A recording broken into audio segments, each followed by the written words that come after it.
નમસ્કાર. હર્ષ સંઘવીનો ખળભળાટ. રાજ્યમાં વ્યાજના વિષચક્રમાંથી નાગરિકોને મુક્ત કરવા રાજ્ય સરકારે ખાસ ડ્રાઈવ શરૂ કરી છે. વ્યાજખોરો પર લગામ કસવા ગુજરાત પોલીસે કડક કાર્યવાહી કરી છે.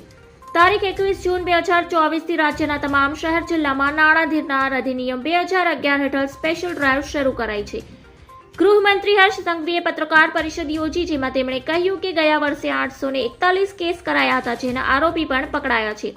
જ્યારે આ વર્ષે સરકારનું ફોકસ 1 થી 5 લાખ સુધીની ડાયરીથી વ્યાજે આપેલી રકમ પર છે, જેના માટે 10 દિવસમાં 134 ફરિયાદ દાખલ થઈ ચૂકી છે, જેમાં 226 લોકો પકડાયા છે. હર્ષ સંઘવીએ કહ્યું હતું કે વ્યાજખોરોથી ત્રાસ પામેલા પરિવારને સરકારની યોજના થકી લોન અપાશે. આ અભિયાન આગામી 2 થી 3 મહિના સુધી ચાલશે. આ કામગીરી હેઠળ ખંભાતના 80,000 નાણાં સામે વ્યાજ સહિત 2.93 લાખ રૂપિયા વસૂલાયા હોય તે વ્યાજખોર સામે ફરિયાદ નોંધાઈ છે. કોઈએ ભલમનસાઈથી રૂપિયા આપ્યા હોય અને વ્યાજ પણ ન લેતો હોય અને રૂપિયા પાછા માંગતો હોય તો તેની સામે કોઈ ફરિયાદ ન થાય તે મહત્વનું છે, કારણ કે કોઈ મદદ કરનાર વ્યક્તિ હેરાન ન થાય એટલું જ મહત્વનું છે. ધન્યવાદ. જય